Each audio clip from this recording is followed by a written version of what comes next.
really two big trends right now that I'm really excited about. The first is the diversification of the retail media networks. For a long time, it's been very Amazon-led, it's been very Walmart-led, very Target-led. What we're seeing is a lot of brands understanding what other retailers can really do for them and get excited about how to reach deeper into other consumers. And of course, Amazon's always going to be critically important. Walmart's rising in importance, Target's still rising. But it's exciting to see all of that diversification, all of that long tail of retail media networks starting to really get the love and ways that you can reach regional consumers in a lot of different ways. Interesting. So I might hop to the small retailers question then, because it sort of begs that question. There is a big retailer play here, obviously. What do you think the play is for smaller retailers? I think it's going to be very much who their consumer is and how their consumer is different from the everything store consumer.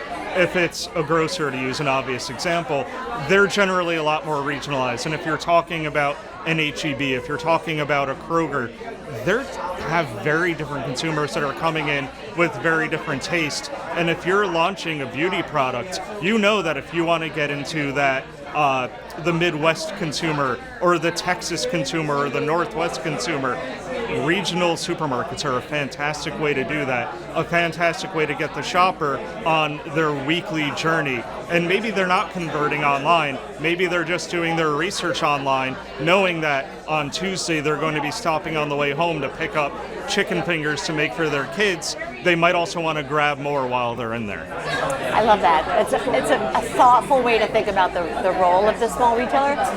Let's talk a little bit about how you guys are thinking about the opportunity, and maybe more broadly, do you feel like agencies are embracing this as broadly as they could? I think agencies are not embracing the opportunity quite as well as they can yet, and partially it is because there are so many different smaller retailers out there. Working with them individually is a little bit time-consuming and complicated.